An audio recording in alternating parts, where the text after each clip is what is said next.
Colombia has been in the news a lot lately. Kidnapping, robbery, danger lurks around every corner.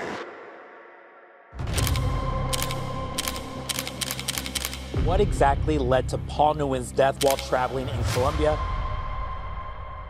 I found this out only after I booked my ticket to go. Colombia, are you crazy? Was what everyone was telling me. In the USA tourism website, Colombia is on a list of countries not to visit. I was told that since I'm a US citizen, that makes me more likely to get robbed, stabbed, kidnapped, who knows? I was getting told so many scary things that would happen to me during this trip. I was at my limit. My flight was in 12 hours and I was seriously thinking of canceling it. But then I asked him if he's ever been to Colombia before and he said no. I have to find out what the truth is for myself. Sometimes the best adventures are on the other side of fear. The trip was a spontaneous decision to travel with some people I met in India. Thankfully, I have a friend who will be hosting me while I'm there and letting me know what the best areas are. I am still scared to go, but I have to face my fears. It is time to fly to Colombia. This trip was a little bit complicated. We first landed in Bogotá. So sorry if I say any of the names wrong of any of these cities, but that is the capital of Colombia, where we had to go through customs, and the customs line ended up taking so long that I missed my first flight to Medellín. So after we went through the custom lines, we had to find another flight to Medellín and wait in the airport for 6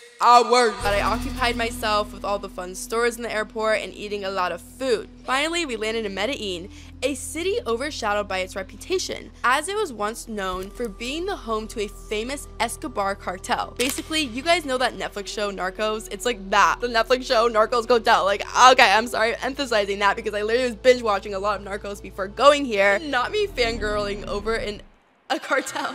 There we grouped up at the airport with my friends and the locals who would be our hosts for the trip. Until finally we boarded our flight to Cartagena, a beautiful tropical coastal city. Could have been the fact that I was sleepy, but even when I got off the plane, just the air felt so much fresher and the environment was lighter. It became nothing when we went to the Bora Bora Beach Club, which I found out is not actually in Bora Bora because we are in Colombia. How could it be in Bora Bora? I know that was a blonde moment, but for a second, I did actually think the Bora Bora Beach Club was in Bora Bora. It was a beach resort that felt more luxurious than most US clubs. Vibe at the Bora Bora Beach Club was infectious. We spent the day soaking up the sun, snorkeling in the crystal clear water, and enjoying the vibe of our new Colombian friends. The return speedboat ride mixed with the refreshing spray of water was a perfect end of the beach day at the beach club. This entire experience, from unexpected delays to the carefree boat ride back, highlighted the warmth and hospitality of the Colombian people I encountered. I started to feel a lot better about this trip, and I was realizing that a lot of the fears surrounding this beautiful country might be a little too much. But when the night came, things started to get complicated. After long beach trips to Bora Bora and a boat ride back, I was exhausted. I took a nap to relax, and it didn't last more than just 2 hours because I was woken up by my friend who was convincing me to go out clubbing in Cartagena. Our local friend was tired and was not gonna go out with us. I was totally worried about being targeted as a tourist. But we got an Uber to the club.